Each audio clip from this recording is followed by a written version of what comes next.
Six Nations 2022, folks. The second game on after Ireland and Wales go head-to-head on Saturday. It is the Calcutta Cup Rayburn Shield match between Scotland and England. We're going to go through the squads, some of the recent history, the predictions, and you guys can let me know your thoughts on how this one is going to play out. Red hot favourites. That's the word from Eddie Jones. 3 times. He dropped it in about 5 minutes when he was talking in the pre-match press conference about how Scotland are red-hot favourites. Well, we'll get to that in a tick. Scotland's lineup, they have picked what has to be said as a pretty strong-looking side. When you've got Sutherland, Turner and Zander Fagerson in that front row, I think that's a front row that can go toe-to-toe with most front rows around the world. I think that looks pretty tidy. Just generally scrummaging and then Turner crash ball carries and whatnot. I think you'd have to be pretty pleased with that. The penalties can count towards the end of the year to the end of the Six Nations year will be an interesting one to keep an eye on. But yeah, I've got big faith in the Scottish front row to put in a good shift. Jonny Gray is back. Grant Gilchrist partners him, so that's kind of an old duo back together. Jonny Gray, old Gregor Townsend mentioned his work rate in the pre-match press conference as well. That's something that if you admire a guy just being able to make a tackle, get straight back up and make another tackle and do that like 20, 30 times in a game, you're going to appreciate watching that guy play. So yeah, very pleasing to see him back because he didn't get as much game time as we would have liked last year with injuries. The back row, Ritchie, Watson and Matt Fagerson, that's kind of the most common back row combination we've seen at least last year from Gregor Townsend, so kind of steady as she goes. It seems kind of balanced. Ritchie and Watson are both pretty bloody good at the breakdown. Matt Fagerson's proven himself to be a very kind of good ball carrying Lucy, so yeah, I think you'd have to be pretty pleased as well. Backs, Price and Russell, again, kind of steady as she goes. There's no real huge surprises there. The only surprises will be what Finn Russell decides to do. That's kind of something that you never really know what's going to happen, but I'm sure there'll be some slick passing in the build-up to something good. Sam Johnson and Chris Harris, I do like that midfield. I don't think it's quite rated. Like if you saw the video the other day about top 100 players in the world, it didn't have Chris Harris in it. Somehow, like one of the best defensive centres. Maybe the people just don't like defence enough. That's why Jonny Gray doesn't get rated either. I don't think he was there either. Top 100 players in the world. Guys who are just very good defensively, which is about half of the game, kind of get underrated. So Chris Harris plus Sam Johnson's proven himself to be pretty tidy ball carrier as well. Doesn't get the kind of plaudits that some of the larger guys do, but I think he's with his stats, he looks pretty good. But speaking of stats, Duhan van der Merwe, who does get a lot of plaudits because he is a big man and does break a lot of tackles, that's going to be one thing to see. He last year with his defenders or broken tackle stats was just miles ahead of everyone else. He's a hard guy to bring down. Surely teams have done a bit of homework on him. Tackle him around the legs. I don't know. Easier said than done because he's lightning for a guy his size. So he'll be causing havoc. And then the little man, Darcy on the right wing.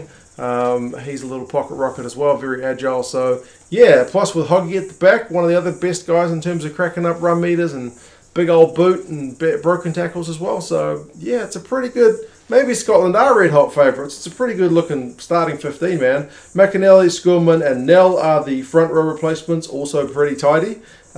Skinner, Bradbury, the 2 other forward replacements. Then Ben White, Blair, Kinghorn and Sione Tuipulotu are there.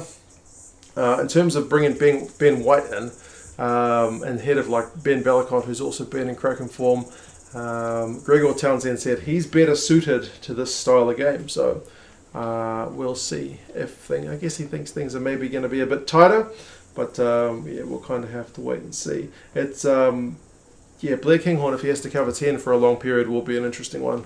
I'll just be keen to see what position Kinghorn comes on, and generally, is it going to be on the wing? Is he going to come in at fullback? Is he going to come in at 10? Could come in anywhere. I guess it'll depend on the needs of the situation. England, Eddie kind of stressed how young this squad is, and it is young in some positions, right? Well, you got Gensch, Cowan-Dickie and Sinclair, which is also a front row I really rate. I'm pretty sure all these guys are in their 20s. which is in terms of front rowers, that's pretty young. These guys are still developing, if you can believe that or not. Itoje and Ezekwe is a kind of unfamiliar looking second row. There's no Hill and there's no Laws for this one, and Yules is dropped to the bench. So it's interesting to see Ezekwe ahead of Yules, because Yules has tended to be the guy, much to the disappointment of a lot of England fans who aren't his biggest fan. Maybe they're getting their wish because Yules is down to the bench for this one. Ezekwe, I remember him kind of coming into England, must be a couple of years ago, and then he's kind of been out in the wilderness. So good to see him back. I hope he can make the most of this opportunity. And Eddie kind of backs them to maybe even get on top at line-out time. So we'll see. Ludlam, Curry, and Simmonds are the back row, and Curry is captain for this one. It's pleasing to see Curry at 7, so I do feel like that's his best position personally, but what do I know. And then Sam Simmonds at 8 actually getting a start, also pleasing. I mean, that means Dombrandt's on the bench, but I was half convinced we were going to see Curry at 8 and then Simmonds on the bench and then no Dombrand at all. So kind of pleased to see Simmonds getting a start at number 8.